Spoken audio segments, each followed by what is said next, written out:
자, 우리가 해야 되는 거 일과 에너지라고 하는 이제 이 부분이에요. 자, 이 부분은요. 앞부분에 있는 운동량과 충격량은 여러분들이 고등학교에 올라가면 배우는 거고, 일과 에너지는 중학교 3학년 때부터 배워요. 그러면서 고등학교 1학년 때도 나오고 2학년 때도 나오고 3학년 때도 나오는 모든 과학에서 기본이 일과 에너지 이렇게 되는 거야. 자, 그럼 운동량과 충격량에서부터 간단하게 해볼게요. 자기네들이 머릿속에 기억해야 되는 첫 번째 내용이 바로 운동량과 충격량이라는 얘기가 먼저 나와. 이거 물리원에도 원래 있었던 거야. 자, 우리는요. 지구상에 있는 모든 물체의 운동성을 따지면 하이스트 건물처럼 시간이 지나도 그 위치에 가만히 있는 정지된 물체도 있지만 여러분들이나 자동차처럼 시간이 지나면 물체의 위치가 달라지는 운동하는 물체들이 있어요. 자, 이렇게 움직이는 물체들은요. 멈춰있을 때는 없는데 갑자기 움직이게 되면 생기는 물리량들이 있어요. 됐죠? 그게 빠르기, 변이 뿐만 아니라 운동량, 충격량 이런 것들이 움직여야만 생기는 값들이야. 그래서 자, 움직일 때만 생기는 다양한 물리량들이 있는데 그 중에서 우리가 관심을 가지고 있는 거 그 중에 하나가 바로 운동량이라고 하는 거고요. 움직이는 물체가 갖는 또 하나의 그 물리량이 운동, 에너지. 그래서 이제 뒤에 나오는 일과 에너지에서 할 I야. 이 두 가지가 움직일 때만 생겨. 멈춰있으면 무조건 운동량도 0, 운동 에너지도 0 이렇게 된단 말이야. 그래서 움직여야만 생기는 물리량 중에 하나인데 너네 알죠? 어떤 물체가요? 이렇게 정지되어 있으면 나는 안 움직일 거야. 그냥 그대로 계속 있을 거야. 라고 하는 고집이 생겨. 그 고집을 뭐라 그랬어? 관성. 맞아. 그래서 자, 이렇게 물체들은요 처음에 어떤 상태이든 상관없이 그 처음의 상태를 그대로 유지하려는 고집, 그걸 과학에서는 관성 그래요. 그 중에서 정지되어 있는 물체는요 시간이 지나도 안 움직이고 계속 정지되어 있고 싶어 해. 그거를 우리는 정지관성 이렇게 얘기해요. 그래서 이렇게 똑같이 얼음판에 강호동 아저씨 앉아있고요. 유치원생 앉아있는데 강호동 아저씨는 100kg야. 유치원생은 20kg야. 그러면 얘네들은 계속 그 자리에 정지되어 있고 싶어 하니까 얘를 움직이게 하려면 힘 줘야 돼. 그치? 자, 그랬을 때 유치원생하고 강호동 아저씨하고 똑같은 힘으로 밀면 둘 다 똑같이 움직여? 아니죠. 유치원생은 금방 밀 수 있지만 강호동 아저씨는 엄청 더 큰 힘을 줄 때만 움직일 수 있다고요. 예를 들어 유치원생을 밀 때 10N의 힘이면 밀린다면 강호동 아저씨는요 50N의 힘으로 밀어야 겨우 밀려. 그래서 이런 식으로요. 한번 정지되어 있는 애들은 계속 정지되어 있으려고 그러지 가지 않으려고 그러거든요. 그걸 우리가 정지관성이라고 하고요. 그러면 정지관성이 강호동 아저씨하고 유치원생이 다르네? 네. 이 정지관성의 크기가 있어요. 이 정지되어 있으려는 성질을 가지고 있는 정지관성의 크기가 바로 질량입니다. 질량이다. 그래서 강호동 아저씨는 100kg만큼의 정지관성을 가지고 있고요. 유치원생은 20kg만큼 정지되어 있으면 정지관성을 가지고 있기 때문에 그 정지된 상태를 깨려면 더 큰 힘이 필요한 거예요. 그래서 이러한 정지관성의 크기인 질량은요. 여러분들 우주에 가요. 우주에 가면 질량 변해 안 변해? 안 변하거든요. 그래서 무게는 변하지만 이라고 하는 거죠. 그래서 질량은요. 물체가 가지고 있는 고유한 성질이라 우주에 가도 100kg인 아이는 100kg고 20kg인 아이는 20kg라고요. 정지관성은 변하는 게 아니라 물질이 가지고 있는 고유한 값이다 라고 우리 배웠어요. 됐죠? 자, 그걸 우리는 이 정지관성의 크기를 측정해서 질량값으로 나타낸 거다 라고 하는 거 기억해 두시면 돼요. 그래서 정지관성의 크기가 질량입니다. 근데 이러한 물체가요 만약에 이렇게 100kg짜리 물체가 오른쪽으로 2m/s의 속력으로 가고 있다면 얘는요 처음에 움직이고 있었으니까 난 계속 오른쪽으로 이에 빠르게 갈 거야. 나는 안 멈출 거야. 거꾸로 운동하는 물체는 계속 운동하는 상태를 유지하려고 한단 말이죠. 그래서 이렇게 운동하고 있는 아이들은 계속 운동 상태를 유지하려는 운동 관성이라는 게 생겨. 나 안 멈출 거야. 그러니까 아무리 브레이크를 걸어도 그 자리에서 바로 쓰는 게 아니고 밀려가다가 멈춘다고요. 운동 관성 때문에. 그래서 자, 이런 식으로 운동 관성이라고 하는 것도 생기는데 이 운동 관성이 느껴봐. 2kg짜리 물체가요 2의 빠르기로 갈 때 멈추기가 쉬울까? 아니면 2kg짜리 물체가요 20의 빠르기로 갈 때 멈추기가 쉬울까? 라고 하면 2m/s의 속력으로 갈 때 브레이크를 걸면 더 빨리 멈춰요. 됐어? 네! 라고 하는 이러한 운동 관성도 뭐가 있다? 똑같이 크기가 있다 이 얘기입니다. 그러면 움직이는 물체가 운동 상태를 그대로 유지하려는 운동 관성의 크기를 우리 뭐라고 할까? 그걸 여러분들 오늘 배울 운동량이라고 한다라는 얘기죠. 이걸 운동량이라고 해. 움직이는 물체가 가지고 있는 고유한 양이야. 됐어? 그래서 운동량이라는 건 운동 관성의 크기다. 그러면 운동 상태를 그대로 유지하려는 운동 관성의 크기, 운동량은 우리가 P라고 쓰고요. 이거 구하는 방법이 MV입니다. 됐어? 그래서 선생님은 MVP 이렇게 외우라 그랬어. MVP. 알겠냐? 모대문 병신. 되겠냐? 이거예요. 그러면 얘 운동량 얼마야? 라고 하면 질량이 2kg이고요. 자, 그리고 이 아이는 오른쪽 방향으로 됐어. 2의 빠르기로 간다는 속도로 계산하는 겁니다. 속도로. 됐어? 그러니까 얘는 오른쪽 방향으로 2의 빠르기로 가요. 그러면 얘는 운동량이에요. 오른쪽 방향으로 운동량이 생겼어. 라고 하는 거야. 그 운동량의 크기가 얼마야? 4야. 라고 해서 숫자는 숫자끼리 계산, 방향은 방향끼리 계산, 단위는 단위끼리 계산이니까 킬로그램, 미터/세크만큼 운동량이 생겼어요. 이렇게 가는 거죠. 됐어? 네. 그래서 운동량도 속도 방향 그대로 운동량의 방향이 생겨요. 그래서 운동량도 방향을 가지고 있는 벡터의 성질입니다.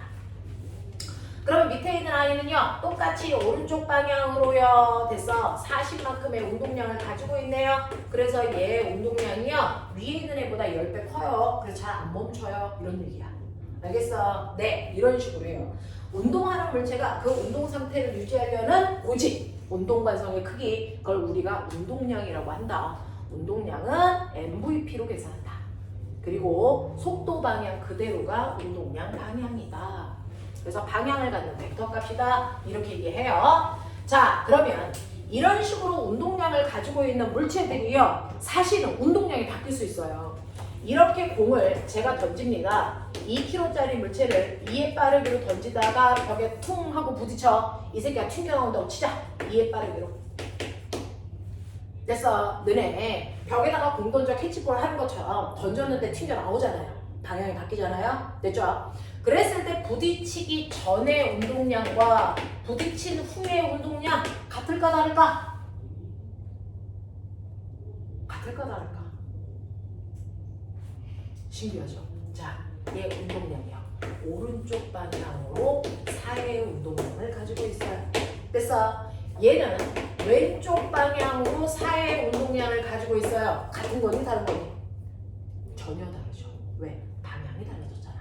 됐어? 그래서 우리는 서로 반대 방향을 계산할 때 하나는 플러스 방향이면 하나는 마이너스 방향으로 도 이렇게 얘기했어요. 맞아? 자, 그렇다면 얘가 벽에 부딪히는 순간 운동량이 변했나봐. 그러면 운동량의 변화량을 구해주세요. 이렇게 하죠.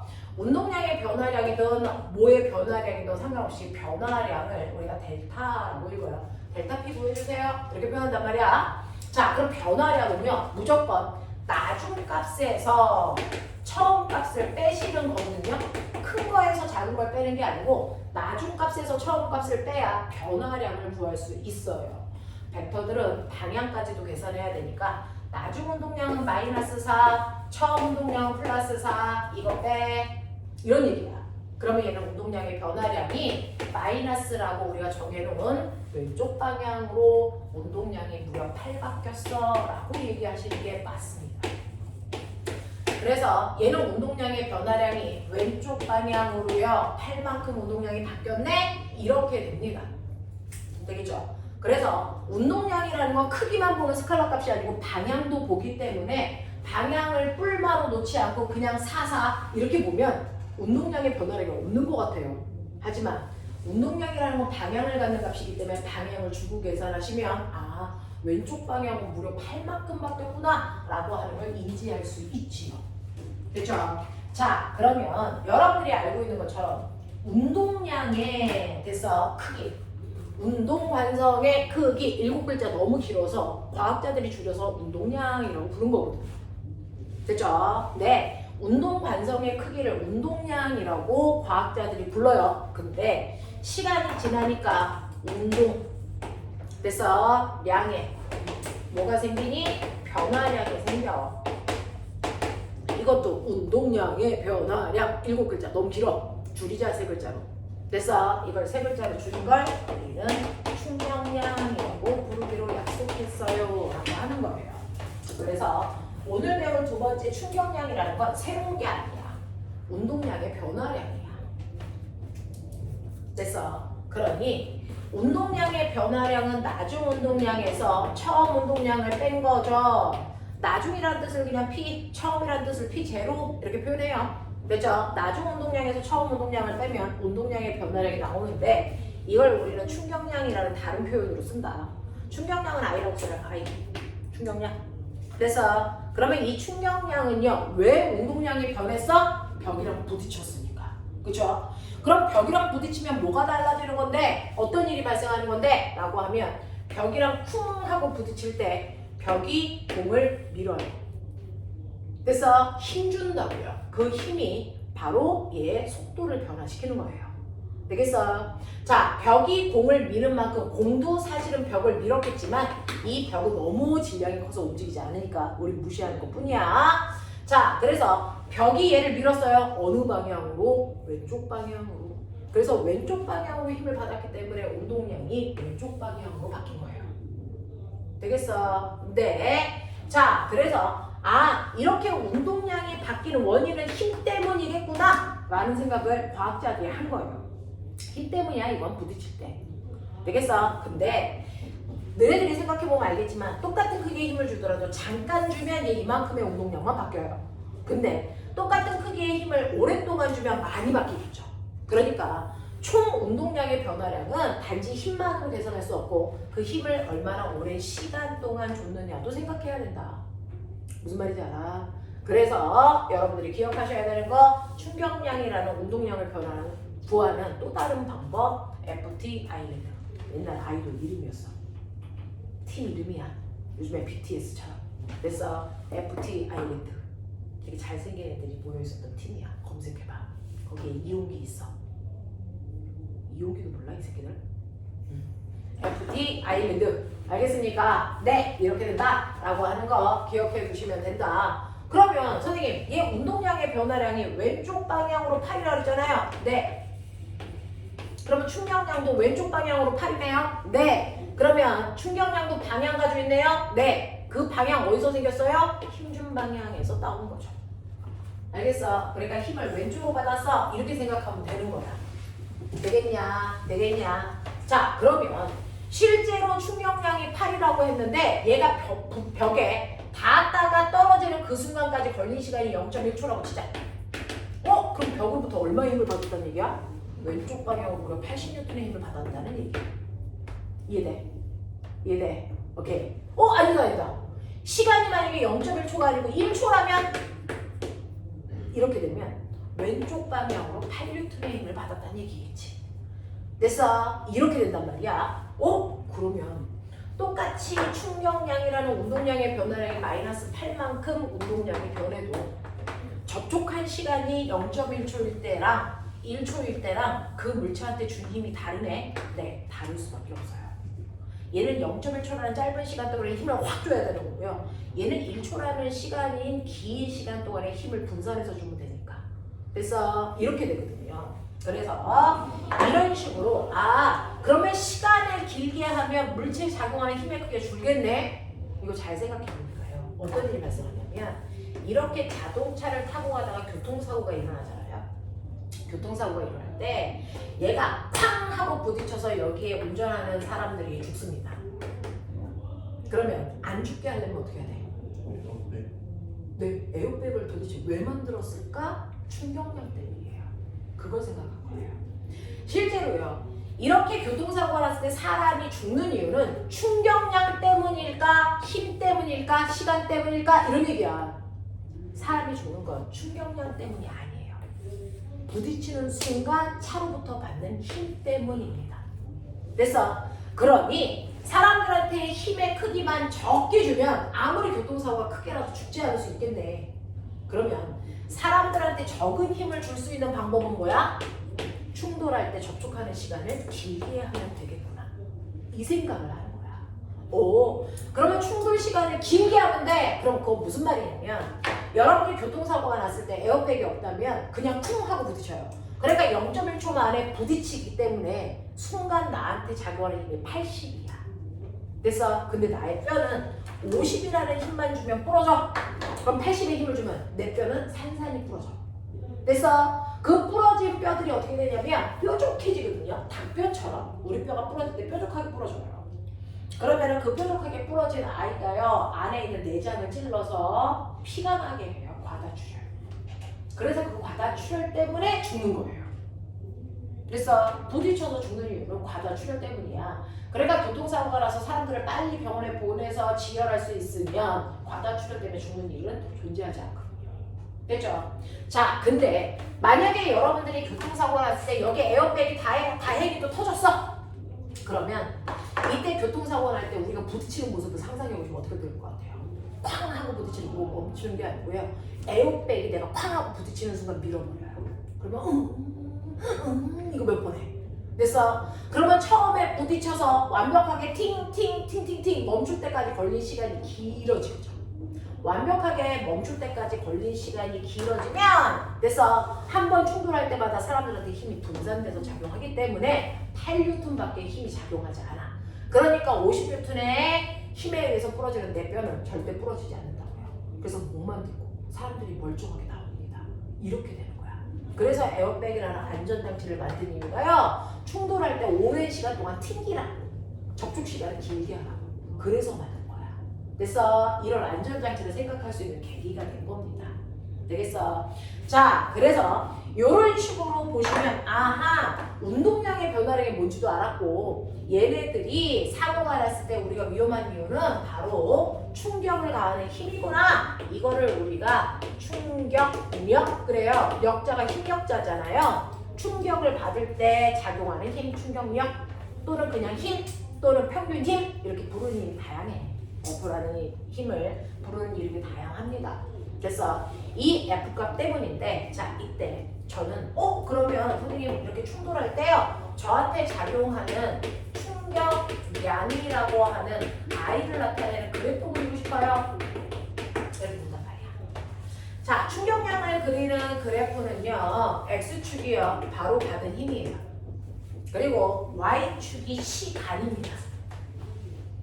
그러면 이렇게 만약에 그렸다고 치자. 어떤 애가 10N이라는 힘을 2초 동안에 받았어. 이렇게 돼요. 그럼 여기에 충격량은 어딨어? 충격량을 그린다면서 실제로 그래프에는 F하고 T가 때문에 그러면 I가 어딨어? 내가 맞아요. 여러분들한테요 그래프의 의미 기억하라고 했죠. 자 그래프에서 면적과 기울기가 의미를 가질 수 있는데 면적은요 무조건 가로 곱하기 세로잖아요. 이때 힘은 세로축에 있고요 시간은 가로축에 있으니까 가로에다 세로를 곱할까? 그래서 그게 바로 충격량인데 가로와 세로를 곱하면 면적 나오잖아요. 그러니까 이 안에 있는 이 면적이 바로 충격량이라는 운동량의 크기를 나타낸다. 그래서 얘는 2초 동안에 받은 충격량의 크기가 20이래요 라고 하는 게 된단 말이에요. 됐죠? 그래서 이게 충격량 그래프라고 불러요. 됐니? 자 근데 실제로는 이 그래프는 거짓말입니다. 이 그래프는 거짓말입니다. 왜요? 어떤 물체가 부딪혀서 튕겨 나올 때까지 작용하는 힘의 크기가 지금 선생님이 그린 그래프처럼 일정하지 않습니다. 부딪혀서 멈출 때까지 칠판이 선생님 손에다가 주는 힘의 크기가 일정하지 않아요. 꾹 눌렀다 멈추는 거. 됐어? 자, 그래서 실제로는 충격량을 나타내는 FT 그래프가요. FT 그래프가 어떠냐면 부딪혀서 멈출 때까지 이런 모습을 나타냅니다. 힘이 왕 커졌다가 줄어드는 이런 모습이 돼요. 됐어? 그러면 여기가 0초이고 여기가 0.1초야. 됐어? 그리고 이때 이 힘을 F라고 할 거야. 자, 그랬을 때 요 넓이를 구하시면 이게 바로 충격량 그래프인데 우리는 지금 이거 못 구하죠. 이건 나중에 수학 시간에 적분이라는 걸 배우면 알 수 있어요. 그래서 네 어쨌든 못 구하지만 저 넓이가 충격량을 얘기하는 건 맞구나라는 겁니다. 됐죠? 그러면 저 넓이가 8이라고 치자. 근데 내가 충돌하는데 시간이 길게 걸리면 면적은 어차피 똑같이 8으로 똑같아야 되는데 충돌하는데 걸린 시간이 0.1초가 아니고 1초야. 10배 길어져. 근데 안에 있는 면적은 똑같이 8로 유지해야 돼. 그러면 요거 잡아당겨봐. 10배 길게 잡아당겨봐. 면적은 똑같아야 돼. 그래서 네. 근데 잡아당겨봐. 그럼 이거 높이 어떻게 되니? 어떻게 될까? 낮아져요. 이 그래프 모양이 이렇게 그려집니다. 그래서 이렇게 그려져서 이때 작용하는 요 힘의 크기가 엄청나게 작아지는 거죠.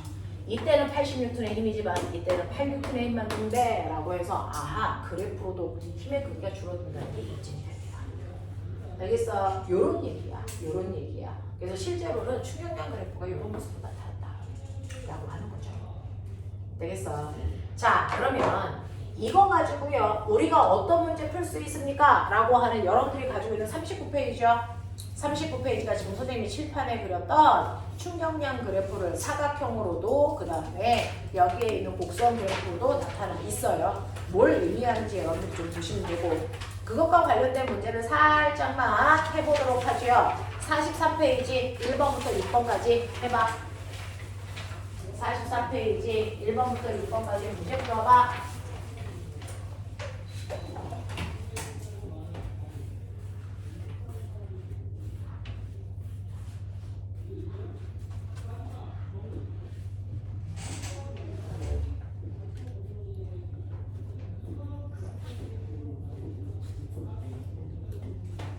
자, 그 중에서 6번은 못 풀어요. 나머지 문제만 풀어보세요. 1번부터 5번까지만 풀어보세요.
됐죠? 밑에 답좀 봤어요? 실전 좀 해봤어요?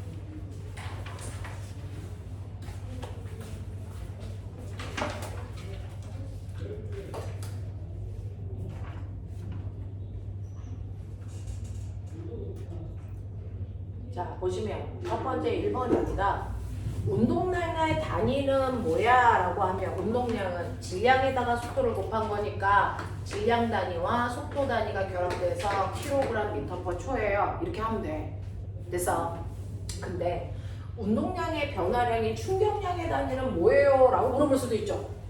됐죠? 운동량의 단위는 kg/m/초라서 운동량의 변화량이 8이야. 이렇게 구했잖아. 근데 충격량은 FT로 구해도 된다 했잖아. 그래서 여러분들이 보시는 것처럼요. 얘는 충격량이 8이에요. 라고 구했단 말이야. 근데 단위는 뭘까? 힘에다가 시간을 곱하니까 8N 초여야 된단 말이야. 그래서 운동량의 단위는 kg/m/초 쓰고요. 충격량의 단위는 뉴턴 초 쓰거든요. 근데 선생님 단위가 다른데 그냥 같다고 하면 돼요? 숫자만 보면 돼요? 우리요. 10m하고 10cm하고 그냥 같다고 해도 돼요? 이거 같아요? 다르죠. 단위가 다르니까. 그래서 10m는요 얼마냐면 1000cm예요. 이렇게 하셔야 되는 거잖아요. 그럼 얘네들 단위가 다른데? 숫자만 같다고 해서 같은 거 맞아? 이거 정확하게 같은 거예요. 같아요. kg/m/초라는 단위하고요 뉴턴 초라는 단위는 정확하게 같은 겁니다. 왜요? 라고 하면 한 번만 증명해 드릴게요. F는 MA라고 선생님이 말씀드렸죠. 힘의 단위가 뭐예요? 뉴턴. 그래서 가속도의 단위, 질량의 단위 뭐예요? 킬로그램. 가속도의 단위는 뭐예요? 미터/세컨 제곱이죠. 이 단위가 너무 길어서 과학자 이름 뉴턴으로 치환해놓은 게 뉴턴이야. 그래서 거기다가 시간 초를 곱해봐. 그러면 얘하고 약분되죠? 맞아. 그래서 뉴턴에다가 시간 초를 곱하면 어떤 일이 발생을 하냐면 얘 단위가 그대로 kg/m/초가 돼서요. 이 단위랑 이 단위랑 같아진 거잖아요. 같은 거 맞습니다. 그래서 운동량의 단위요. 우리는 그냥 곱하면 인자가 다르니까 이렇게 쓰고 충격량의 단위 이렇게 쓰지만 사실은 두 개 바꿔서도 상관없어요. 똑같은 단위입니다. 알겠어요? 네, 똑같은 단위다 라고 하는 거 구분해 두시면 되겠어요. 자, 그 다음에 이번에 2kg짜리 물체를요 7m/s의 속력으로 동쪽으로 움직이고 있어요. 이 물체의 운동량은 당연히 동쪽 방향 14일 거예요 라고 하고요. 200으로 날아가던 총알 50g짜리가 그래서 관통을 한 후에 속력이 100으로 바뀌었어요. 이때 총알의 운동량의 변화량은요 라고 하니까 나중 운동량에서 처음 운동량 빼면 된다 그래서 자 이렇게 총알이 있는데 얘를 총알이 관통해서 이렇게 뚫고 나갔어. 차이점은 속력이 200이었던 아이가 100 된 거밖에 없어. 이런 얘기잖아요. 그죠? 그러니까 나중에 운동량은요 얘 50g짜리니까 0.05kg짜리거든요. 됐죠? 네, 그래서 질량에다가 속도를 곱할 때 질량 단위는 무조건 kg만 돼요. 알겠냐? 그러니까 나중 운동량이 얼마냐면 5고요. 처음 운동량이 얼마냐면 10이거든요. 그래서 빼면 운동량의 변화량이 -5예요 라고 하는 거를 여러분들은 계산할 수 있는 거예요. 되겠어? 자, 그 다음에 이거 튕겨 나온 거 아니에요? 튕겨 나온 거네. 관통한 게 아니고 이렇게 간 거네. 그러면 자 처음에 운동 방향을 여러분들이 플러스 방향을 보면 나중에 운동 방향 마이너스 보셔야 되겠죠? 그래서 -15예요 이렇게 되는 거. 됐어? 네, 이렇게 방향이 달라지면 크기도 달라져요. 자, 그 다음에 4번 보시면 30의 속력으로 날아오는 0.1kg의 공을 야구배트로 쳐가지고요 반대 방향 튕겨 나옵니다. 자, 그러면 튕겨 나오니까 방향 하나는 플러스 하나는 마이너스로 놓쳐. 처음에는 얘가 날아가는 방향을 플러스 방향으로 놓는다면 처음에 얘 운동량은요 30 곱하기 0.1이니까 3이야. 나중 운동량은 반대 방향이니까 마이너스로 해야 돼. 되겠어? 자, 그랬을 때 운동량이 5야. 이거 빼라고요. 그러면 얘는 운동량의 변화량이 반대 방향으로 8만큼 있었어 라고 하는 거 되는 거죠. 자, 그랬을 때 충격량의 크기를 구하라고 했지만 우리는 운동량의 변화량을 구해도 충격량이랑 같은 거니까. 그죠? 네, 그래서 충격량이 마이너스 8이네요 라고 하는 거 알 수 있어요. 여기서는 크기만 쓰라 그랬다고요. 자, 이거는 마이너스는 방향이고요. 숫자는 크기니까 크기만 쓰라 그러면 숫자만 쓰면 돼 라는 뜻이야. 알겠어? 이런 뜻이야. 그 다음에 5번 보시면 다음은 충격력을 감소시킬 수 있는, 자, 감소시키기 위해서 무엇을 증가시켰습니까? 라고 하는 거예요. 여기서 충격력이라고 했지 충격량이라고 안 했어. 충격력은 뭐야? F가 요거야. 그러면 F값을 줄이려면 시간을 어떻게 해야 돼? 길게 해야 돼. 이런 얘기야. 그래서 접촉한 시간을 길게 하는 거, 자, 그걸 찾아라 라고 하는 겁니다. 됐죠? 네. 자, 그 다음에 이제 6번은 여러분들 할 수 없으니까 나도 라고 했으니까 이제 6번에 대한 설명을 해봐 드릴게요.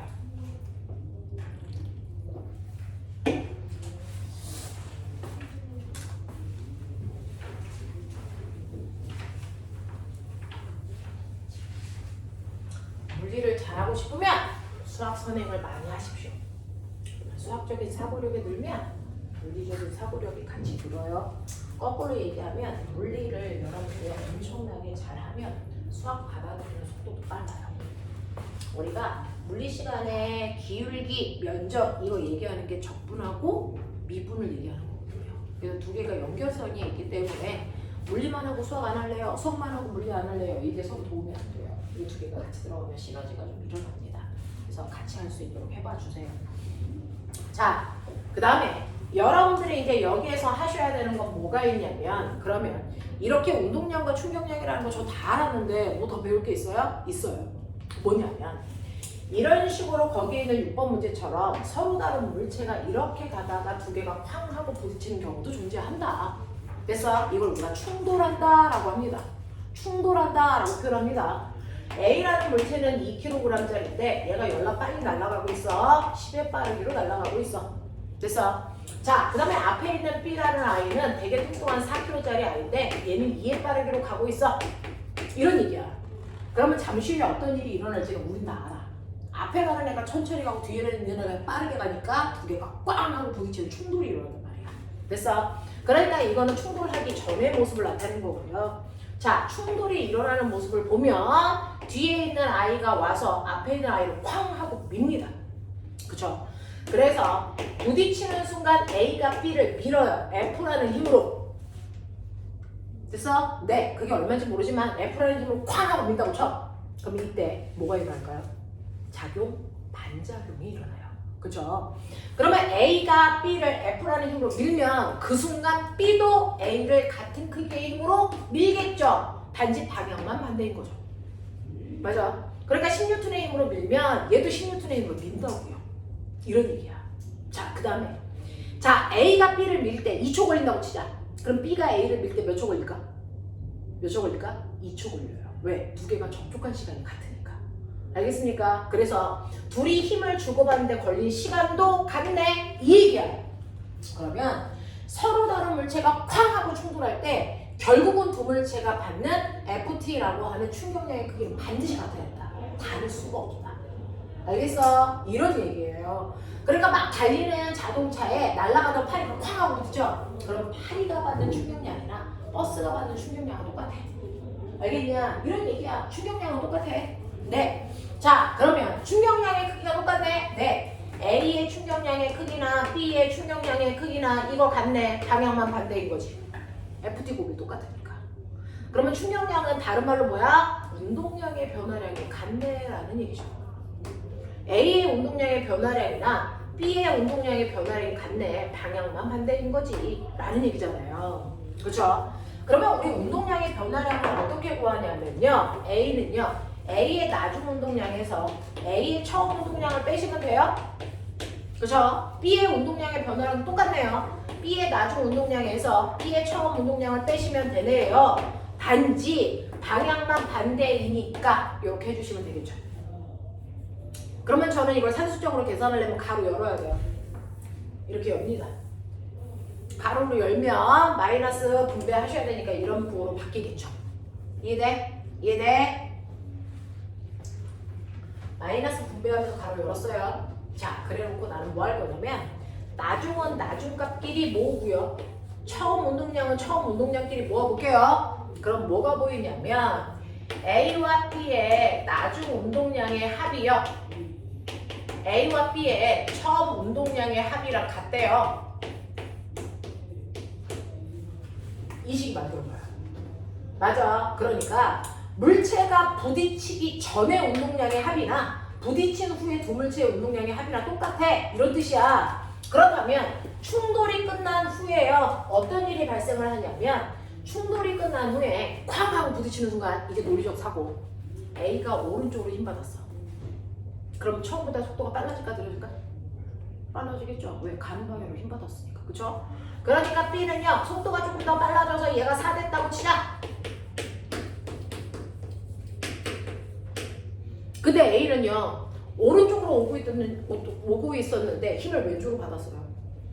그러면 얘는 속력이 느려지거나 아니면 뒤로 튕겨나가요. 됐어? 그러면 저는 A가요. 오른쪽으로 갈까요? 왼쪽으로 갈까요? 얼마의 빠르기로 갈까요? 이거 계산할 수 있어.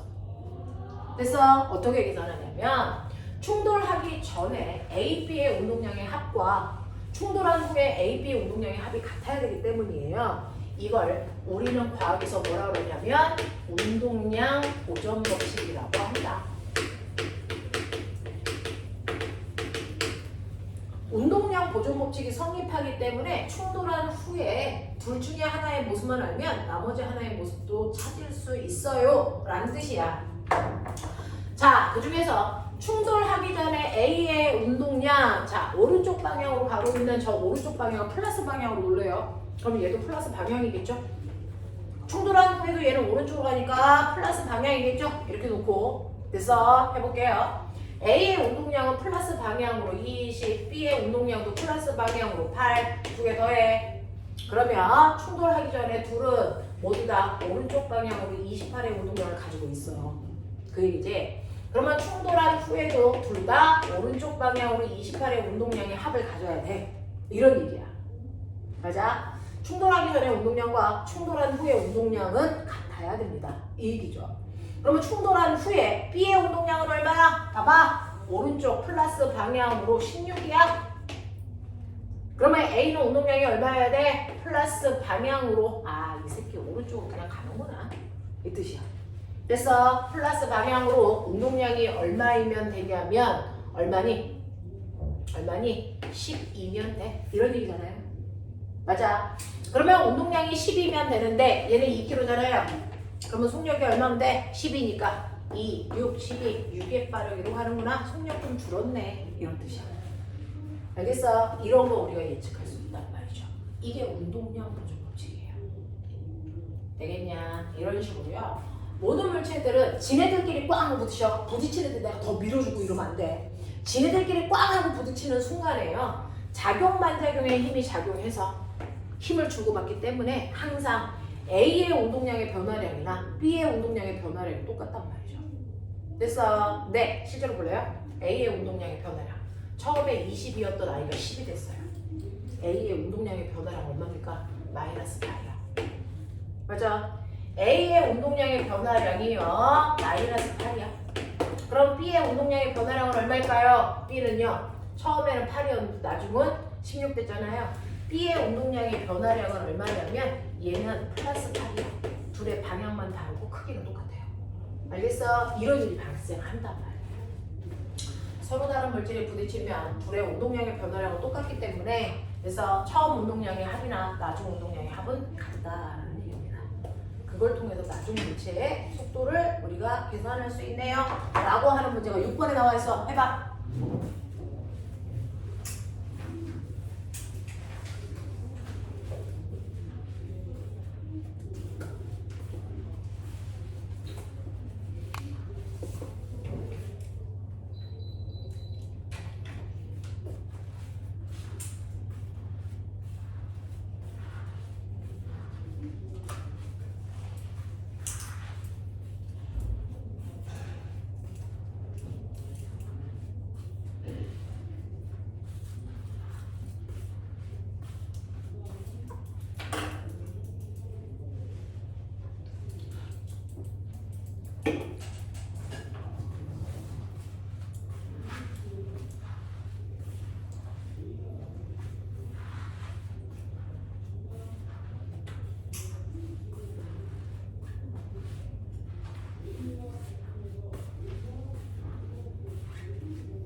네, 그러면 두 번째 충돌도 일어나겠죠.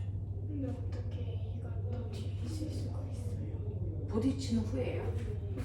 이렇게 돼서 얘가 순간 팍 하고 멀어지는데 그 순간의 속력이 됐어. 부딪히고 나서는 한번 튕기잖아요. 그랬을 때 얘는 튕기면서 앞쪽으로 가고 얘는 뒤쪽에서 6으로 오니까 그다음 또 충돌을 하겠죠.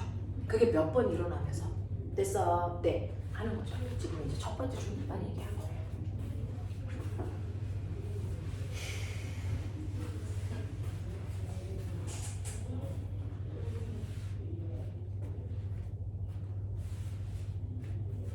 했어. 자, 6번 보면요. 충돌하기 전 A, B 볼래요?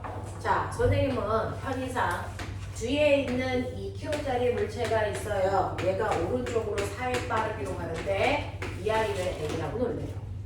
그리고 앞에 있는 3kg짜리 아이는 정지되어 있어요. 얘를 저는 편의상 B로 놀래요. 라고 한 겁니다. 그리고 나서 충돌하는 후는 어떻게 되냐면 A라고 하는 2kg짜리 물체가 1의 빠르기로 가고 있고요. 그 다음에 B라고 하는 3kg짜리가 갈 텐데 얼마의 속도로 가는지 모르니까 이거 구해봐줘 라는 이런 문제일 것 같아요. 자, 그러면 해볼게요. 충돌하기 전에 A, B의 운동량을 구해보죠. A 오른쪽 방향으로 8 5는 띄고 하고 있어요. 반대로 띄고. 자, B는요. 정지되어 있으니까 운동량 0 보입니까? 정지되어 있어요. 그러면 둘의 운동량의 합은 오른쪽 방향으로 8이야 이 얘기야. 그러면 충돌한 후의 운동량도 볼게요. 충돌한 후에 A의 운동량 여전히 오른쪽 방향으로 2야. 근데 운동량이 보존돼야 되니까 둘의 합이 8이 돼야 되거든. 되겠어? 그러면 B의 운동량은 얼마여야 되냐면 오른쪽 방향으로 6이어야 되니까 얘는 오른쪽으로 가네. 근데 6이어야 되니까 3 곱하기 2죠? 얘 빠르기 2네 라고 하는 걸 여러분들이 쉽게 알 수 있어요. 되겠죠? 이게 바로 운동량 보존 법칙이라는 것 때문에 나타나는 현상입니다.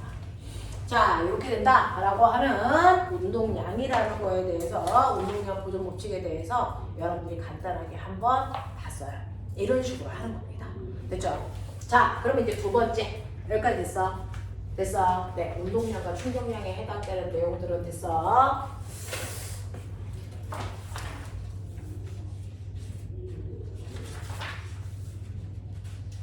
요거 가지고요. 49페이지 잠깐만 와. 49페이지 1번부터 8번까지.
마무리.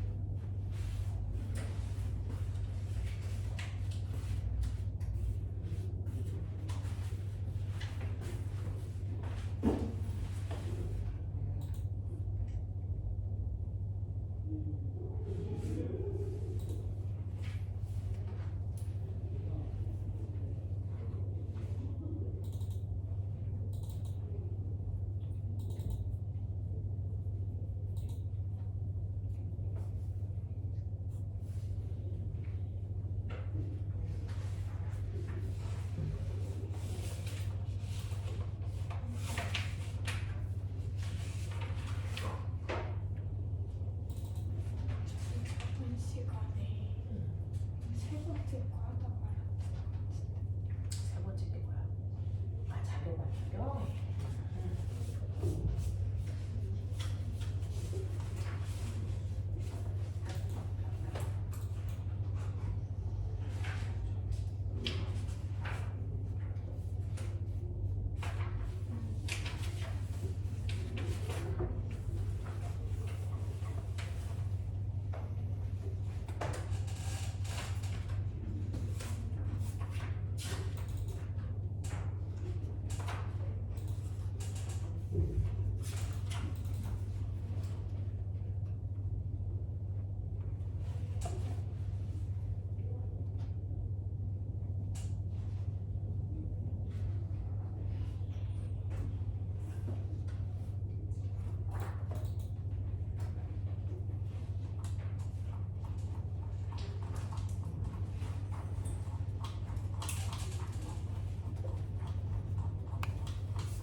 해보자. 아, 1번부터 다 불러볼 테니까 측정해봐.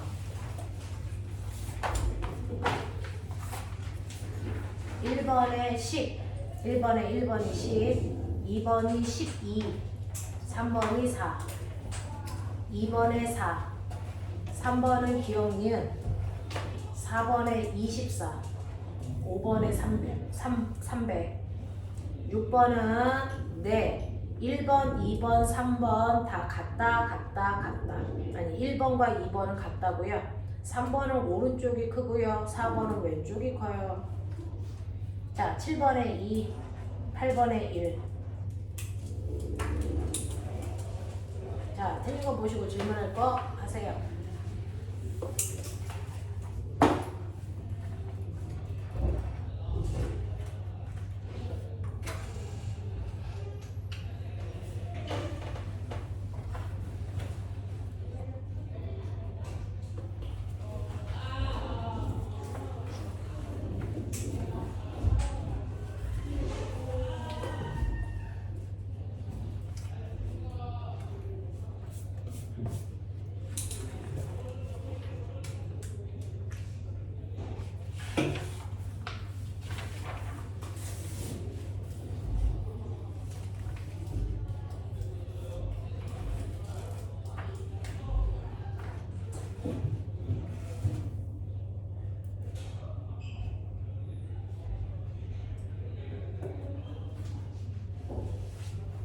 선생님 8번에 몇 번으로? 8번에 1.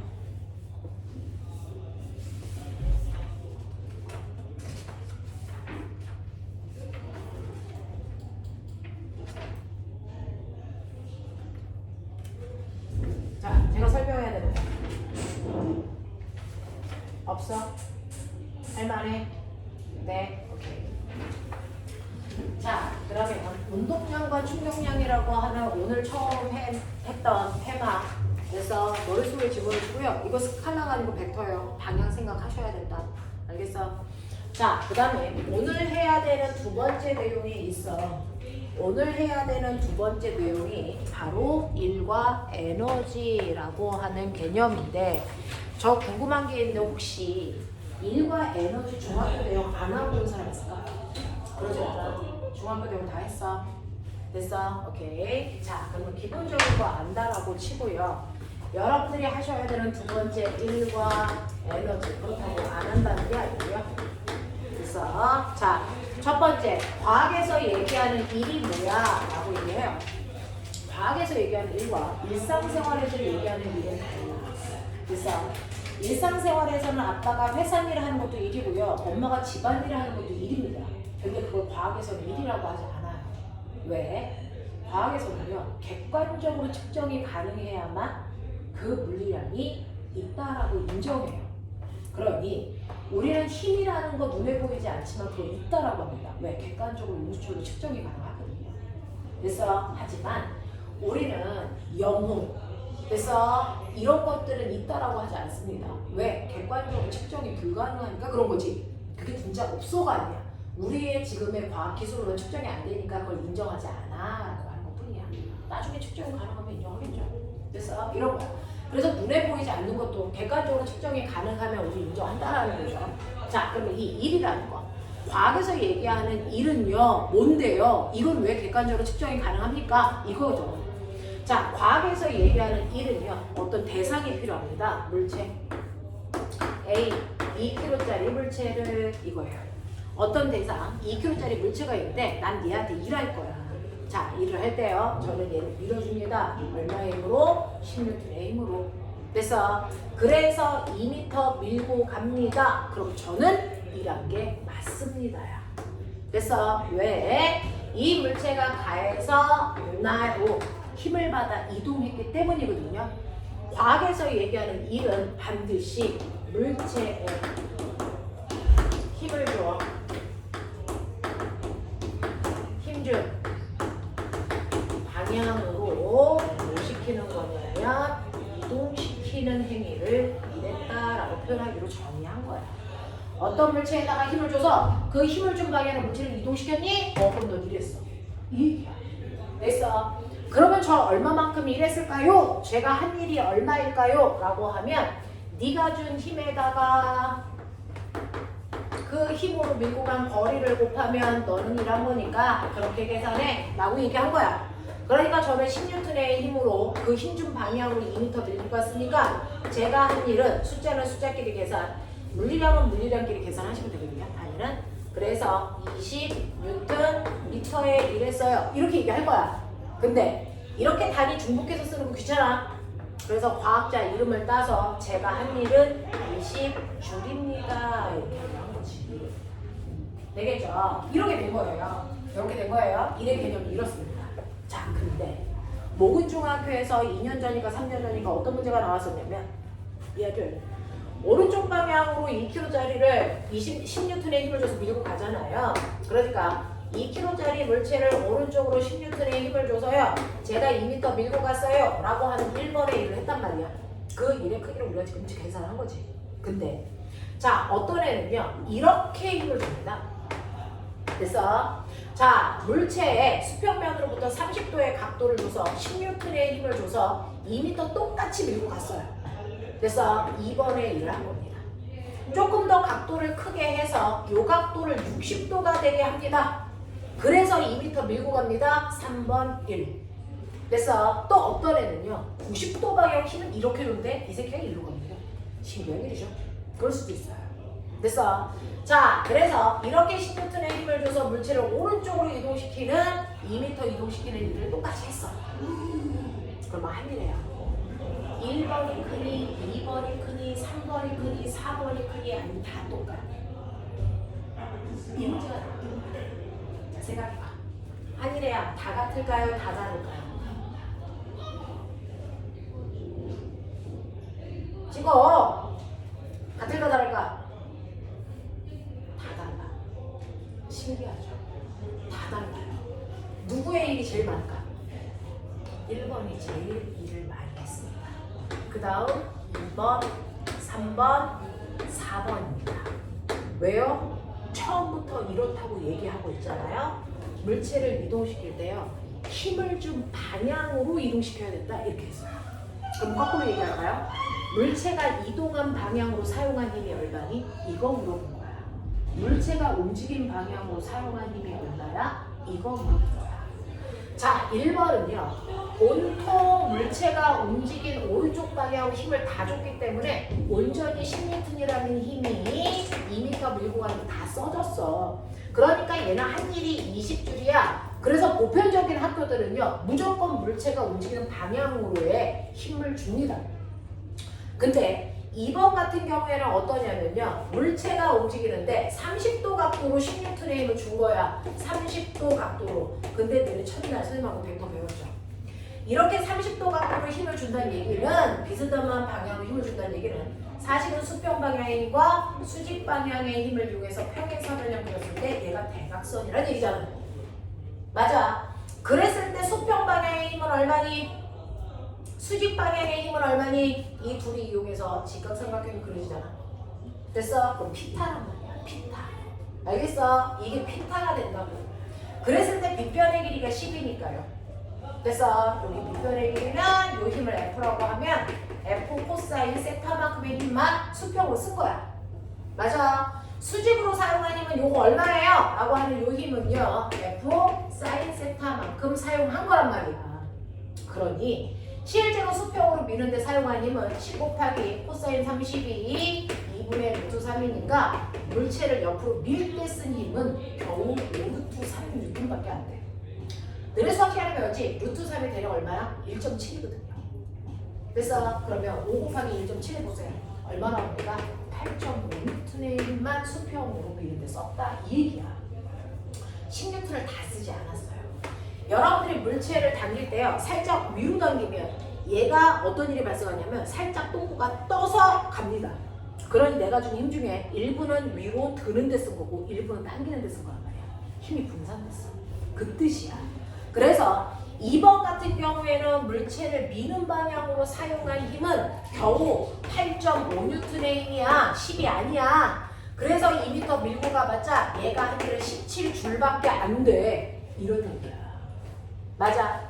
근데 3번은요. 이 각도를 더 줘서 60도 줬잖아요. 그러면 F 코사인 60도가요. 10 곱하기 2분의 1이거든요. 그러니까 수평으로 미는 데 쓴 힘은 5N밖에 안 돼. 이 뜻이야. 그러니 3번 같은 경우에는 5N의 힘으로 2m 밀고 갔으니까 내가 하는 일은 10줄밖에 안 되네. 야, 절반밖에 안 돼. 이런 얘기야. 4번 같은 경우는 어떠냐면요. 얘를 수직한 방향으로 힘을 주면 수평 방향으로 사용한 힘은 F 코사인 90이란 말이야. 0이야. 알겠어? 그러니 수평 방향으로 사용한 힘은 아무것도 없네. 그러니까 수평으로 힘을 안 줬으니까 아무리 밀고 가도 너는 할 일이 없어. 이렇게 되잖아. 그래서 중학교 때 배웠잖아. 힘을 준 방향과 이동한 방향이 90도면 할 일 없어. 그게 얘야. 그 방향으로 사용한 힘이 없기 때문이야. 맞아? 이렇게 된다고요. 그러니 여러분들이 보시면 이거는 가는 방향과 같은 방향 0도일 때고 30도일 때고 60도일 때고 90도일 때고 각도가 커질수록 한 일은 줄어드는구만. 그래서 그러니 물체를 이동시킬 때 정확하게 물체가 이동하는 방향으로 그 힘을 줘야 최고의 일을 할 수 있구만 라는 얘기입니다. 되겠어? 네, 이런 것들이 중학교에서 조금 어렵게 되는 학교들도 나옵니다. 기억해 두시는데 이걸 정확하게 푸는 건 사실은 지금 현재는 물투 내용을 배우면 할 수 있고요. 여러분들은 이게 물리 원 과정에 들어있다는 얘기죠. 여러분들. 되겠어? 그래서 앞에 벡터라는 걸 하니까 오히려 이해하기 편해지죠. 처음은 막 이것도 나오고 저것도 나오고 되게 헤비합니다. 근데 그런 것들이 여러분들이 조금 더 어려운 내용들을 이해하는 데 훨씬 더 도움이 돼서 사실은 벡터라는 개념을 물리 원 때 배운 게 맞습니다. 맞아요. 그죠? 요렇다라는 얘기야. 자, 그래서 이렇게 물체는요 온전히 물체가 이동하는 방향과 같은 방향으로 힘줘야만 한 일이 최고가 될 수 있구나 라는 거 느껴보시면 되겠죠. 그래서 우리는 한 일 지금은 같은 방향을 줬으니까 이렇게 구했구나 라고 합니다. 자, 근데 두 번째는 뭐냐면 이러한 일에도 종류가 있는 거 알아요? 일에도 종류가 있어요. 자, 물체를 여러분들이 운동시킬 때 힘을 사용하는데 어떤 힘 쓴 거야? 자, 사용한 힘에 따라서 일의 종류가 결정됩니다. 예를 들어 사람이 10N의 힘을 땡겨. 그럼 얘가 오른쪽으로 갈 거야. 근데 일반적으로 물체와 바닥 사이에 마찰이 작용합니다. 맞죠? 그러니까 마찰은 운동을 방해하는 방향이니까 이쪽 방향으로 마찰 여기 4N 작용한다고 치자. 뭐 이런 거야. 또 이때 모두 작용해요. 지구가 얘를 아래로 잡아당기는 중력도 작용하죠. 중력은 mg예요. 중력 가속도는 10으로 놓고 우리는 계산할 거니까 얘는 20N의 힘으로 집어당기네? 뭐 이런 것도 있어. 됐어? 그러니까 하나의 물체가 움직일 때요. 힘이 한 종류밖에 없는 건 아니에요. 여러 종류의 힘이 동시에 작용하니까 각각의 힘이 한 일이 얼마인지를 우리가 구할 수 있다고요. 그 중에서 사람이 준 힘이 한 일이 얼마냐? 이익이었어요. 됐어? 우린 일반적으로 힘이 한 일이 얼마냐라고 하면 사람이 준 힘이 한 일이 얼마냐? 요 얘기예요. 그러니까 사람이 준 힘이 10N이고 2m 밀고 갔으니까 20줄의 일을 했어요 라고 여러분들은 하시면 되죠. 이건 사람이 한 일입니다. 이걸 우리는 힘이 한 일이라고 부르죠. 자, 그런가 하면 이때 운동하는 동안 작용한 또 다른 힘도 있어요. 바로 뭡니까? 마찰이죠. 그래서 마찰이 한 일이 얼마입니까? 이렇게 해요. 얼마냐? 빨리 계산. 암사. 얼마? 마찰력 4N. 마찰이 한 일 얼마? 괜히 막 고민되죠. 마찰이 한 일은 마찰이라는 힘이 얼마 들었어? 4N. 그 힘으로 몇 미터 밀고 갔어? 4m? 아니 2m? 그러니까 마찰이 한 일은 8줄이야? 이 얘기야. 맞아? 근데 이렇게 해서 틀려? 틀려. 왜요? 중학교는 이렇게 구해요. 됐어? 중3 때 이렇게 구한다? 근데 고등학교 때 이렇게 구하면 틀렸다고 한다? 왜 그런 줄 아세요? 얘는 플러스 방향으로 작용한 힘이고 얘는 마이너스 방향으로 작용한 힘이야. 그래서 얘 이름 마이너스 1이야. 도대체 기준이 뭔데? 라고 하면 기준은 물체가 가는 방향이야. 물체가 실제로 가는 방향과 같은 방향으로 힘을 주면 그건 플러스의 힘이야. 그래서 물체의 운동 방향과 반대 방향으로 작용한 힘은 마이너스의 힘입니다. 마이너스의 힘으로 한 일은 마이너스 1을 합니다. 그래서 이렇게 돼요. 그래서 마찰이 아니라 마이너스 1입니다. 무조건 운동 방향과 반대 방향으로 작용하니까. 되겠어? 또 세 번째 무슨 힘도 있어? 중력의 한 일이야. 중력의 한 일은 얼마야? 라고 하면 중력은 아래쪽으로 20N, 근데 움직인 거 오른쪽으로 2m. 자, 그럼 중력의 한 일 얼마? 계산해봐. 얼마? 얼마야? 얼마야? 너네가 생각하기에 맞아. 얼마? 0. 왜? 힘의 방향과 이동 방향이 90도니까. 알겠어요? 힘의 방향과 운동 방향이 90도이기 때문에 아무리 중력이 작용해도 움직이는 방향으로 사용한 힘은 없단 말이죠. 그래서 중력의 한 일은 0이야. 안 하는 거야. 자, 또 있죠? 뭐 있어요? 세 번째, 네 번째, 알짜임이 한 일.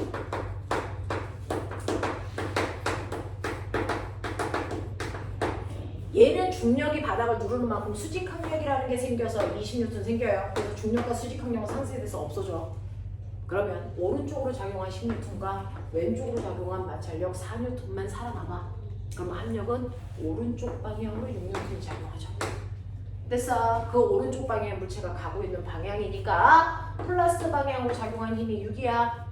그 6이라는 힘으로 2m 밀고 갔으니까 알짜임이 아니고 플러스 12줄이에요. 이런 얘기야. 납득해? 자, 그러면서 머리 좋은 척해. 이거 두 개 더해봐. 얘가 한 일 다 더해봐. 얼마? 플러스 12. 이게 알짜임이 아니야. 알겠어? 네, 이렇게 되는데 그러니 어떤 물체가 한 일이 얼마니? 라고 하면 아무 말이나 막 하면 안 돼. 그래서 똑같이 일을 하더라도 어떤 힘을 이용해서 일을 했느냐에 따라 그 값이 20으로 답해야 될 때도 있고 마이너스 8로 대답해야 되는 경우도 있고 0으로 답해야 되는 경우도 있고 플러스 12로 답해야 되는 경우도 있단 말이야. 그러니까 어떤 힘을 이용해서 한 일인지를 잘 듣고 대답해야 돼. 알아? 하겠어? 네. 그래서 어떤 힘을 사용해서 한 일이냐에 따라서 각각의 값을 구할 수 있어야 되는데 여기에서 네가 눈여겨봐야 되는 거. 선생님, 플러스의 1이 있고 마이너스의 1이네.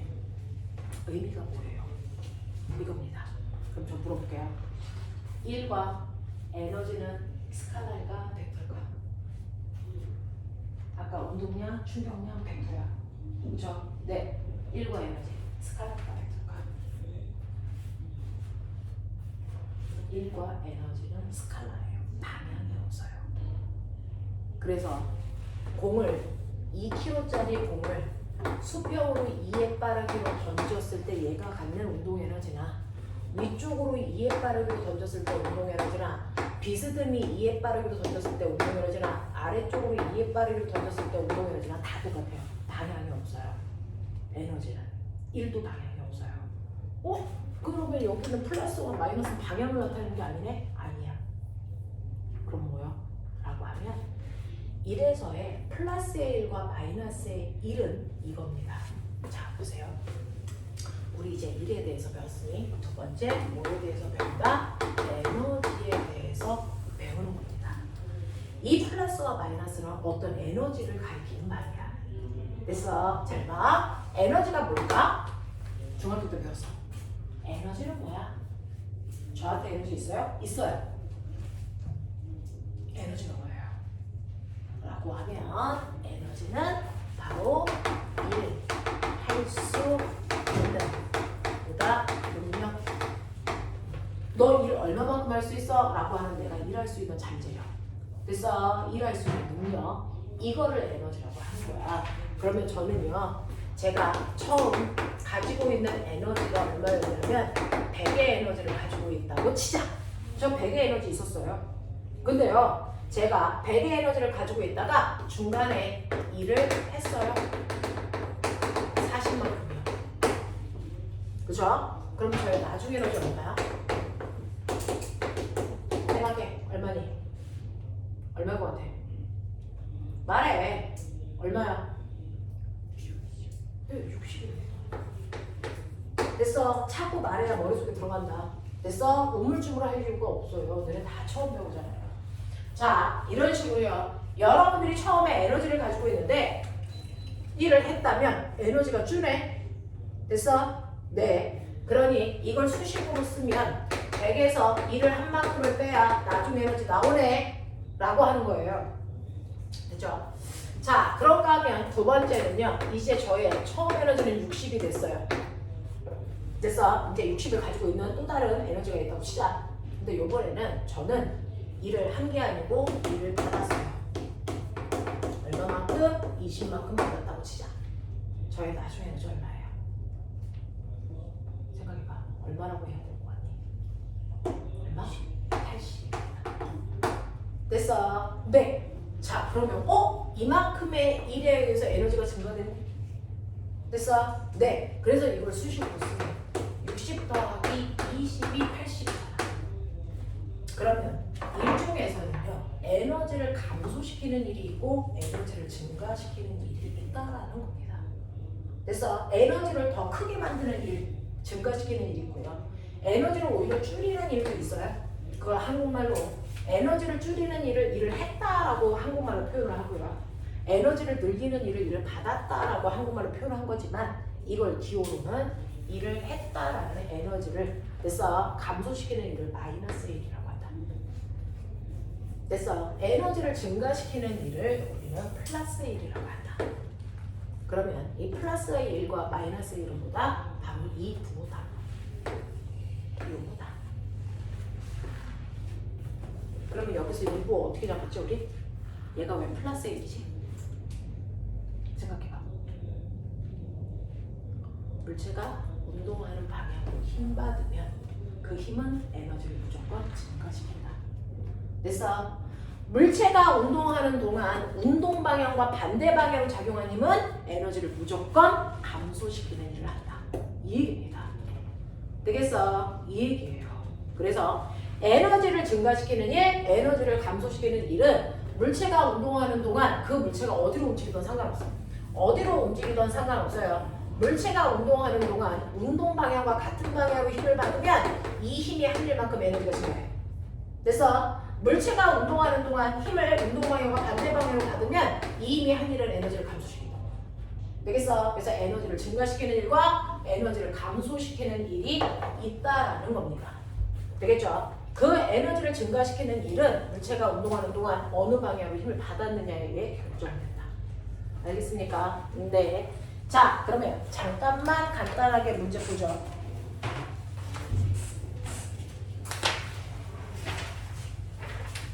여러분들이 가지고 있는 44페이지예요.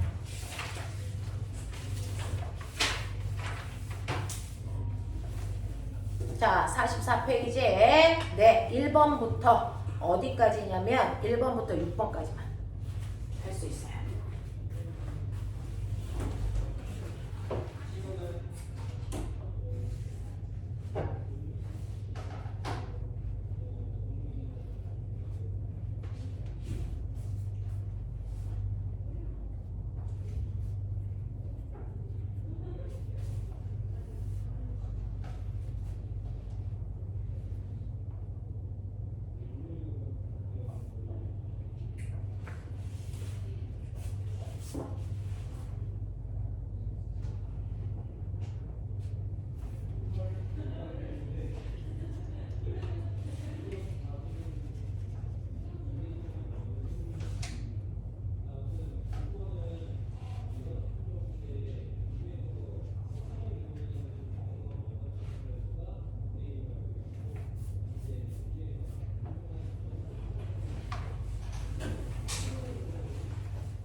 됐어. 1번부터 5번까지 6번까지 채점도 했어.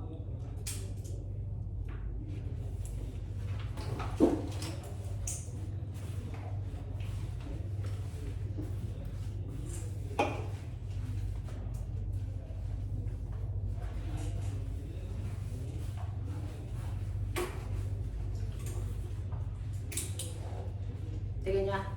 1번부터 6번까지 중에서 질문. 1번에 4번이요. 1번에 4번 보시면 물리에서 일을 한 양이 0인 경우를 모두 찾아서 그래서 표시해 주세요 라고 했는데 운동하던 물체가 마찰이 있는 면을 지나면서 정지하였다 라고 하면 됐어. 물체가 정지하려면 힘 받아야 되니 안 받아야 되니? 받아야죠. 운동 방향과 반대 방향. 됐어. 그러니까 얘는 운동 방향과 반대 방향의 힘을 받아줘야 VT 그래프 속도가 줄잖아요. 그럼 가속도가 생긴다는 거잖아요. 예를 들어서 10m/s의 속력으로 가다니까 2초 만에 멈췄어. 그럼 얘는 가속도가 마이너스 5죠. 그죠? 그러면 이 물체가 2kg야 라고 하면 이 물체가 받는 힘은 얼마야? m이니까 2kg짜리 가속도가 5니까 얘는 10N의 힘을 운동하는 동안 반대 방향으로 받은 거야. 됐어? 그래서 마찰이 한 일이 있는 거야. 알겠냐? 네, 그래도 한 일이 여기 아닙니다. 알겠니? 요런 얘기야. 이해돼? 이해돼? 네, 근데요. 여기서 뭐라 그랬는데요? 한 일이요.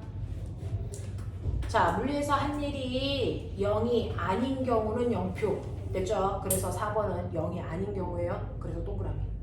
그래서 일을 했다라는 뜻입니다. 마이너스 1이지만 네, 이렇게 표현합니다. 자, 그러면 이런 식으로요. 일 중에서요. 일이 에너지를 증가시킬 수도 있고요. 에너지를 감소시킬 수도 있다. 그러니까 한 일만큼이 에너지로 바뀌는 경우가 있고 에너지가 일로 바뀌는 경우도 있죠. 그래서 에너지와 일은 서로 정반되는 관계예요. 그래서 전환되기 편하라고 단위도 똑같은 단위 써요. 이런 얘기야. 이래. 자, 근데요. 이런 식으로요. 에너지를 증가시키는 일도 있고 에너지를 감소시키는 일도 있어. 그럼 결과적으로요. 선생님, 여기에 있는 A라는 물체가 가에 있다가 나에 왔어요. 에너지가 힘도 받았고 마찰도 받았고 막 그랬단 말이야. 자, 그러면 에너지가 증가했어요? 감소했어요? 이걸 보는 거야. 결과적으로 여기에서 여기까지 오는 동안 에너지 증가했어요? 감소했어요? 얼마만큼이요? 이거 물어봐. 그럼 결과적으로 에너지의 총 변화량 뭐 보면 할까? 뭐 보면 할까? 바로 알짜임이 하는 일입니다. 그래서 가에서 나로 오는 동안 사람은 에너지를 20만큼 증가시키려고 했어. 근데 마찰은 에너지를 8만큼 줄였어. 그래서 결과적으로 에너지가 얼마? 12만큼 증가했네 이 얘기잖아. 그래서 그러니까 물체가 움직일 때요. 결과적으로 에너지가 감소할 때도 있고 결과적으로 에너지가 증가할 때도 있어요. 그러면 결과적으로 에너지의 총 변화량은 얼마입니까? 라고 하면 결과적으로 에너지의 총 변화량은 바로 알짜임이 한 일만큼 에너지의 변화량이 생겨요 라는 겁니다. 그래서 알짜임이 한 일만큼이 돼서 결국은 에너지의 변화량을 얘기한다.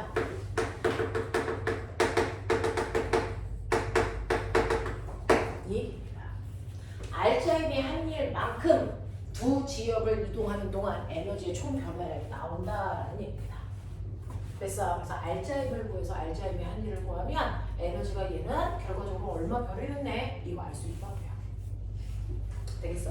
자, 그러면 이렇게 일을 할 수 있는 능력 이거 에너지라고 하는데 우리는요 이 중에서 하나 짚고 가야 되는 거예요.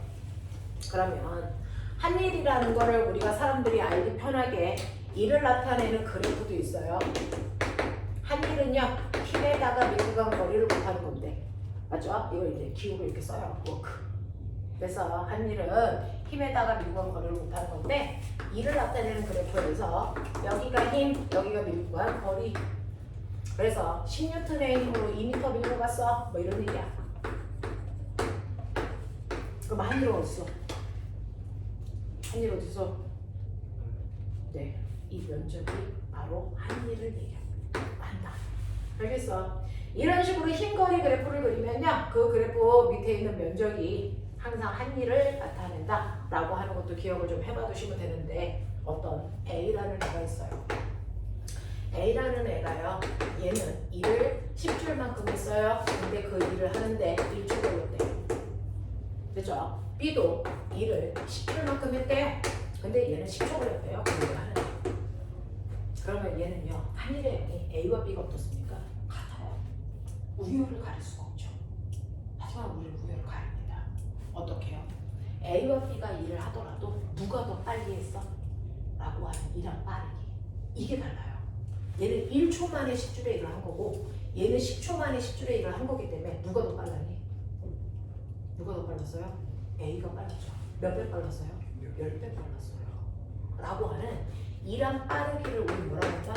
일률이라고 한다. 이겁니다. 일한 빠르기를 일률이라고 해서요. 그 일률은 한 일을 걸린 시간 초로 나누시면 돼요. 그러니 한 일을 걸린 시간 초로 이렇게 나눠보세요.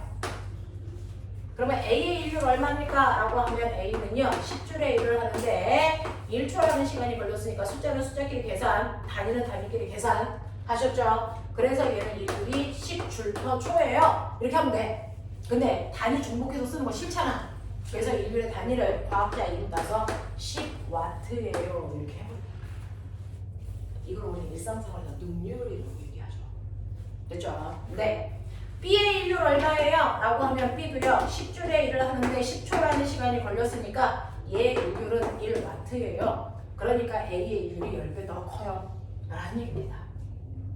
되겠어? 자, 이런 식으로요 여러분들이 단지 일만 구하는 게 아니고 일한 빠르기라는 일률이라는 개념도 있다. 자, 요즘에는 얘가 중학교에서 배웠어야 되는데 중학교 교과에서 빠져서 고등학교로 올라갑니다. 그래서 단지 일만 알지 말고 일률이라는 것도 알자.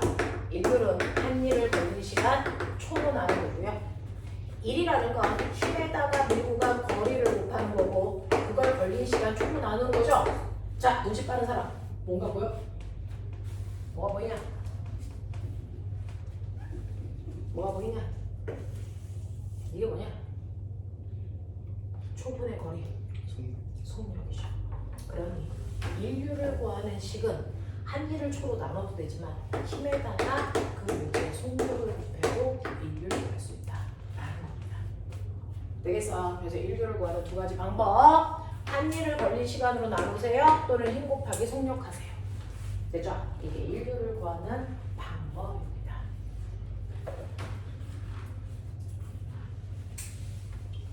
됐어. 자, 그러면서 너네 에너지 한다. 일할 수 있는 능력을 에너지라고 했는데 에너지의 종류.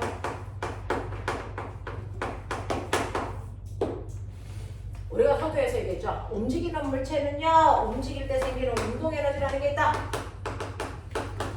맞냐?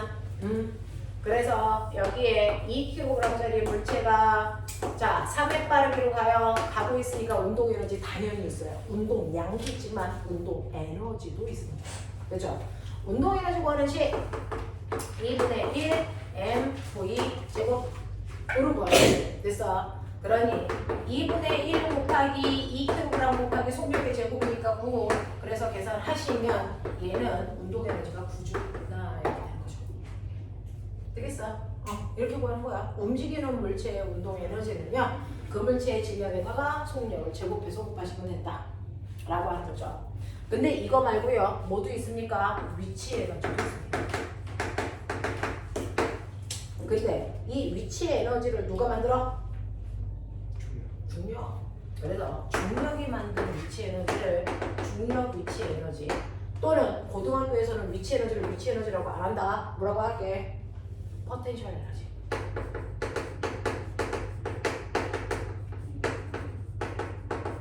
같은 말이야. 그래서 중력 포텐셜 에너지, 중력 포텐셜 에너지. 그래서 이거 어떻게 구해? 라고 하면 이렇게 땅바닥에 2kg짜리 물체가 있는데요. 나는 예를 들어서 2m 높이의 선반 위에 올리고 싶어. 그러면 사람이 예를 들어서 2m 선반에 올리는 일을 해줘야 돼. 됐죠? 그러면 얼마만큼의 힘 줘야 돼요? 최소 이 물체가 지구가 잡아당기는 중력만큼의 힘을 줘야 되겠죠? 20N. 그래서 중력만큼 힘 줘야 돼요. 20N이에요. 이런 얘기야. 그래서 얼마만큼 들어 올려야 돼? 2m만큼 가야죠. H처럼 하면 H. 됐어. 그래서 2m 하시면 중력의 한일 얼마야? 40J야. 이렇게 된단 말이야. 그러면 사람이 중력에 대해서 일을 해주면 됐어? 이물체는 여기 올라가네? 됐어? 올라가면서요, 얘는 바닥으로 떨어져 다시 운동 에너지가 될 잠재 에너지, 포텐셜 에너지를 갖게 되는 겁니다. 됐어? 그럼 생각해보세요. 사람이 물체에 일을 해주면 물체 입장에서 일을 뭐 했다? 받았다. 일을 받은 만큼 뭐가 생긴다? 에너지가 생긴다. 됐어? 무슨 에너지가 생겼을까? 얘는 높은 곳으로 올라가면서 위치 에너지가 생겼겠죠. 그러니 이러한 위치 에너지는요, 사람이 들어 올리는 중력의 한일과 똑같은 크기로 구하면 되죠. mg, h가 위치 에너지 구하는 식이에요. 그래서 됐어? 네, 중력에 대해서 한일을 구하는 식이나 위치 에너지 구하는 식이나 똑같다라고 하는 거죠. 이게 중력 포텐셜 에너지예요. 되겠니? 자, 그런가 하면 여러분들 포텐셜 에너지라는 위치 에너지가 하나 더 있어요. 탄성력 때문에 생기는 에너지, 탄성 포텐셜 에너지. 이게 고등학교에 와서 처음 배운 거죠.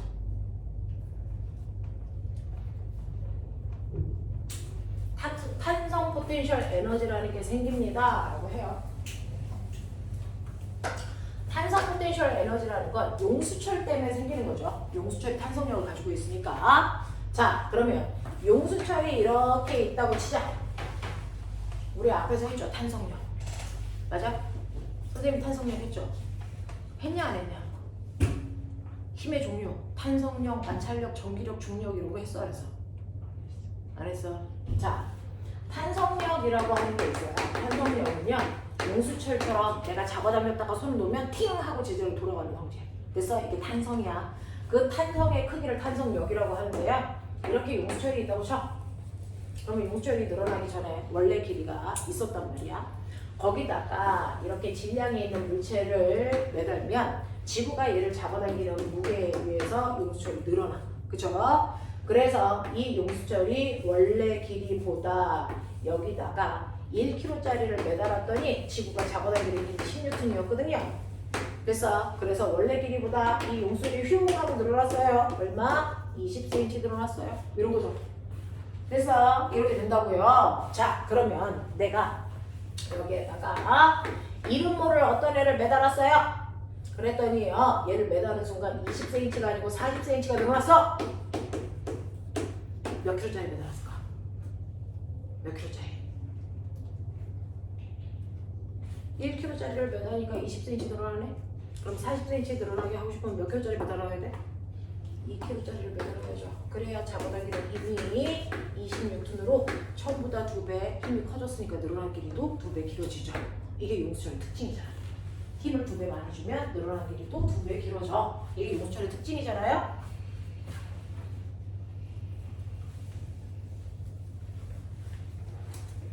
됐어. 그래서 용수철은요, 용수철에 작용하는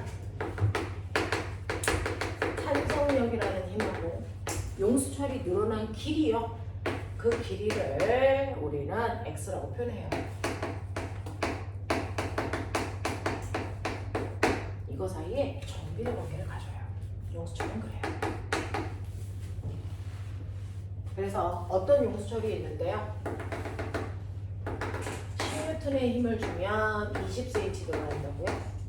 그러면 20N의 힘을 주면 정확하게 40cm 늘어나요. 됐어. 그러면 이러한 용수철에 30N의 힘을 주면 얼마 늘어나? 정확하게 얘는 60cm 늘어나요. 됐어. 이런 식으로요. 용수철은요, 작용한 힘하고 늘어난 길이가 정확하게 비례하는 관계를 가지고 있죠. 그래서 우리는 눈에 보이지 않는 힘을 측정할 때요, 용수철이 늘어난 길이만으로 얼마의 힘을 줬겠구나라는 걸 측정할 수 있게 된 거야. 알겠어? 네, 이렇게 된 건데, 자, 용수철마다 선생님이 거짓말 하세요. 지금 선생님이 쓴 용수철도 있지만 사실은 저희 집에 있는 더 단단한 용수철도 있어요. 더 단단한 용수철은요, 똑같이 1kg짜리 물체를 매다는데요, 얘는 조금 늘어났어요. 이렇게 1kg짜리를 매달면 똑같이 16N의 힘이 작용할 텐데 얘는 원래 길이에서 늘어난 길이가 겨우 5cm 늘어났습니다. 이럴 수도 있죠. 됐죠? 잘 늘어나는 용수철도 있고 똑같은 힘을 줘도 조금밖에 안 늘어나는 용수철도 있어요. 됐어? 네, 그래서 이 용수철이 얼마나 잘 늘어나는지 용수철의 특징을 사람들한테 알려줘야 됐어? 거기에 맞춰서 이거는 볼펜에 들 용수철이지 아니면 자동차에 들 용수철인지를 결정할 거 아니니? 됐니? 그래서 용수철이 얼마나 잘 늘어나는지의 특징을 나타낸 값을 용수철 상수 K라고 씁니다. 그래서 용수철은 모두 다 용수철마다 너네들마다 주민등록번호가 있는 것처럼요. 용수철마다 고유한 상수값이 있어요. 이 상수값을 K라고 쓰고 이거를 탄성 개수라고 부르는지 또는 용수철 상수라고 합니다. 근데 이게 어렵잖아.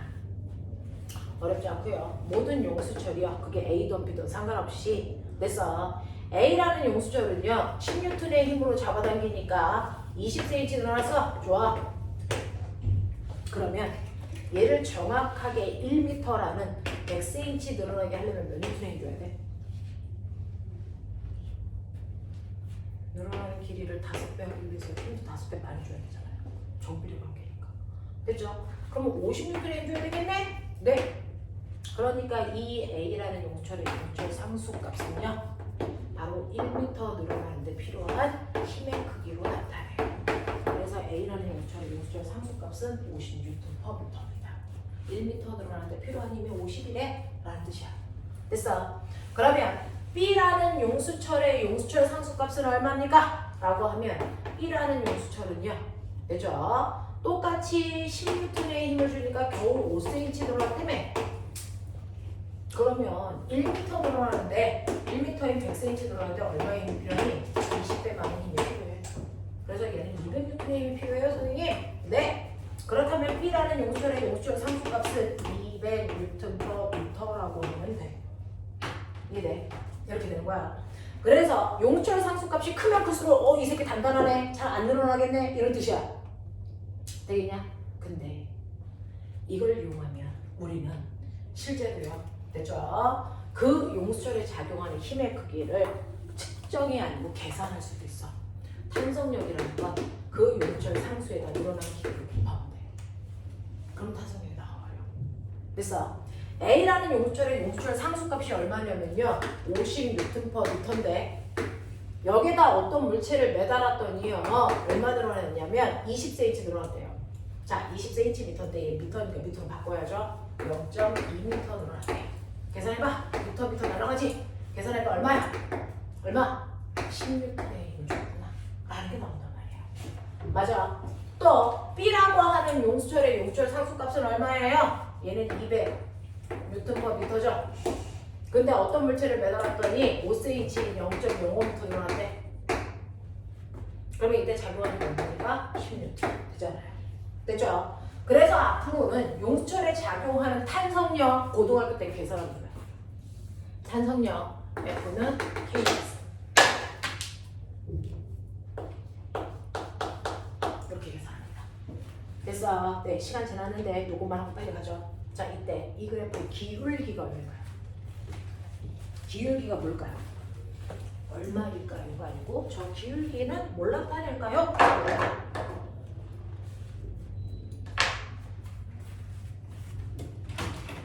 요거 돼요. 네, 맞습니다. 모든 그래프의 기울기는요. x축분의 y축 값이 숨어있다 그랬죠? 됐죠? x축분의 y축 보이죠? 그래서 이 그래프의 기울기가 용수철 상수였어요. 처음부터. 됐냐? 이 그래프의 면적 뭘까요? 요거 아니야? 이 그래프의 면적 뭘 의미할 것 같아?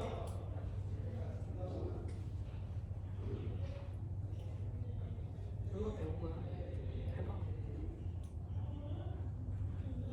저 그래프의 면적의 무슨 모습일까요?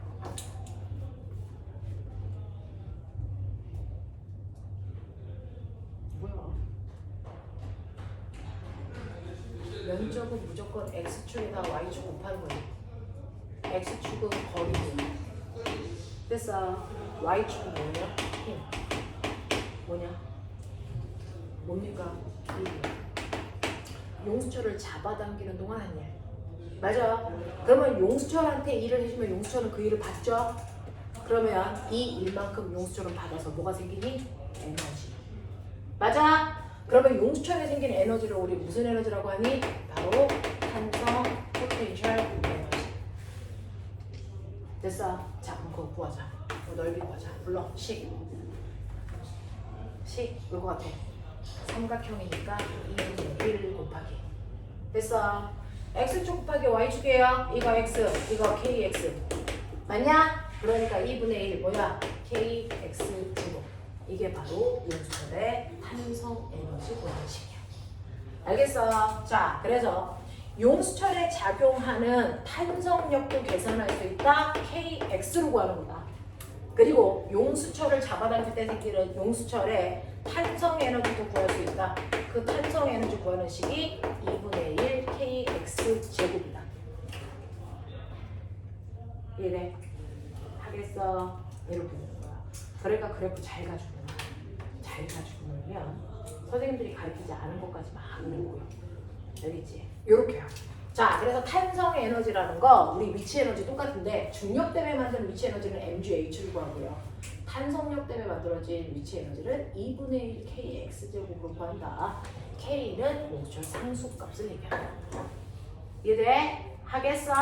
오케이. 자, 이거 가지고 문제 많이 풀어보는 거 선생님 다음 주에 할 거니까요. 오늘은 운동량, 충격량과 에너지에 해당되는 기본적인 개념까지가 50페이지에 있어요. 문제 거의 다 풀어서 몇 개 안 남았으니까 집에 가서 50페이지까지 문제 풀어가지고 오시면 되겠습니다. 탄성 에너지는 뒤쪽에 있어요. 다음 시간에 같이 풀죠. 네, 여기까지 하겠습니다.